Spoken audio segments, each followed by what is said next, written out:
hablar sobre un personaje. Dolores Cacuango fue una activista por los derechos campesinos y de los pueblos originarios, feminista y algo complicado. Se autodenomina como mujer india y campesina. Ahora vengo a contarles sobre su vida. Dolores Cacuango Quilo nació el 26 de octubre de 1881 en Ecuador, específicamente en una hacienda cerca de la ciudad de Cayambe.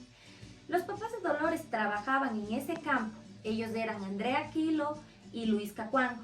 Ambos pertenecían a la nación indígena Cañanes. La propiedad de la tierra era de unos señores ricos, pero como se hacían los buenos y les dejaban un pedazo de tierra para que ellos puedan cosechar, comer de esa huerta y así vivir de sus animales. Ahí creció Dolores, entre el campo, las plantas, los animales, y lo de ir a la escuela nunca se dio. Cuando Dolores tenía 15 años, sus papás creyeron que lo mejor que podían hacer era conseguirle un señor para que ella se case. Intentaron hacer esto y ella, de ninguna manera, y se fue a Quito. Esta era la primera vez que Dolores estaba en la ciudad sola y no hablaba una palabra de castellano, solo hablaba quito. Consiguió un trabajo como empleada doméstica y fue ahí cuando de poco a poco pudo y tuvo la posibilidad de aprender a leer y escribir en castellano. En la casa en la que Dolores trabajaba había una biblioteca y es ahí donde ella se comienza a encontrar con el mágico mundo de los libros. Dolores comienza a recibir mucho tipo de discriminación y bullying en toda esa ciudad, ya que pinta de criolla no tenía. Ella estaba sola y se empieza a hacer amiga del resto de empleadas domésticas del barrio.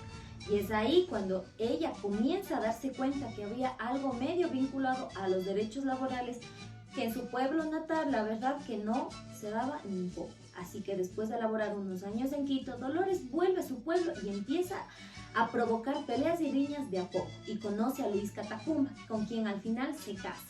Se casa en 1905 cuando solo tenía 24 años.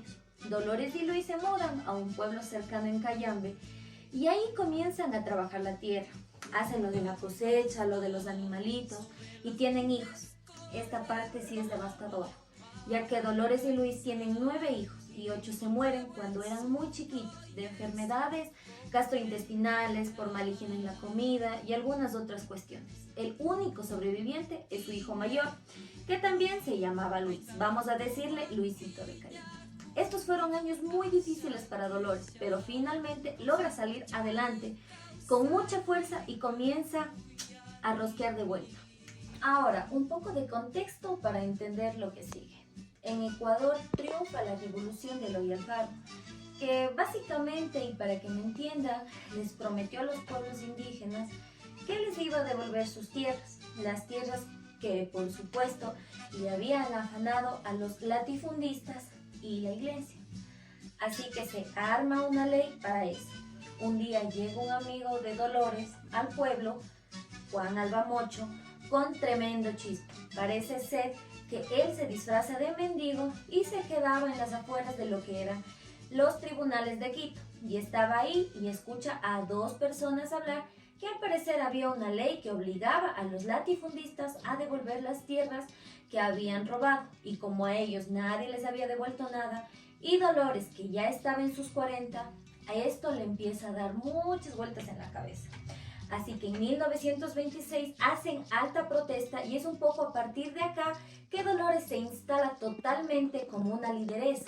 Tremendos discursos, una carisma política impresionante. ¿Y cuáles eran estos reclamos? Basta de maltratos, basta de trabajo obligatorio para mujeres, eliminación de los diezmos, aumento del salario, un aumento real en el dinero que cobraban por hacer su trabajo, pero un poco el reclamo de fondo era reforma agraria. El presidente de ese momento era Isidro Ayora, que mandaba a reprimir brutalmente la propuesta encabezada por Dolores. Dolores y sus compañeros resisten fuertes y logran una negación, y esto sienta un precedente para el resto de los pueblos, el resto de las comunidades que querían lo mismo que Dolores luchaba.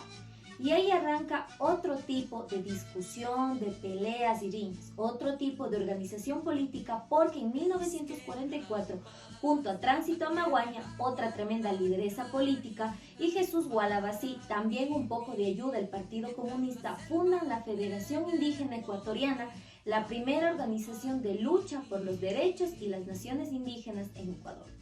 Y a la pobre Dolores no le decían que era medio loca, directamente le decían la loca Dolores. Básicamente todo lo que es de los varones del poder odiaban a la señora que tiene carisma, liderazgo político y capacidad de presión.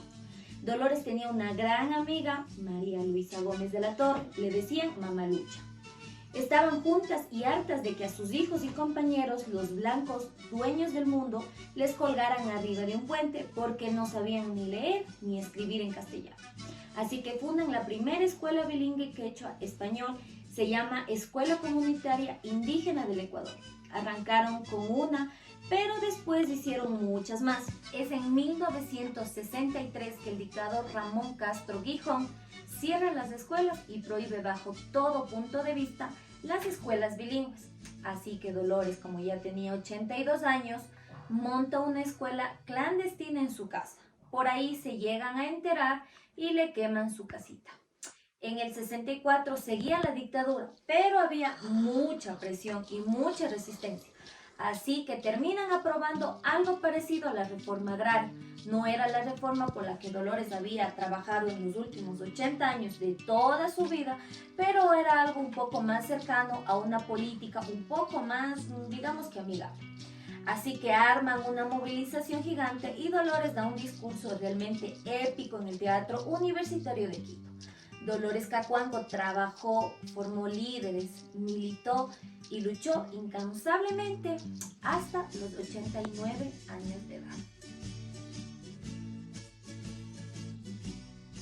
Yo he luchado, yo todos nación luchado, yo me he ido al Congreso, he ido a Bogotá, he ido a Cali, he ido a Guayaquil, todos los compañeros recogido yo, negro y mulatos hemos recogido yo, todo esto se ha luchado, pero camino hay que seguir en la misma camino, en la misma todo. Eso es Luisa González, la fuerza y la sangre de lucha de mujeres.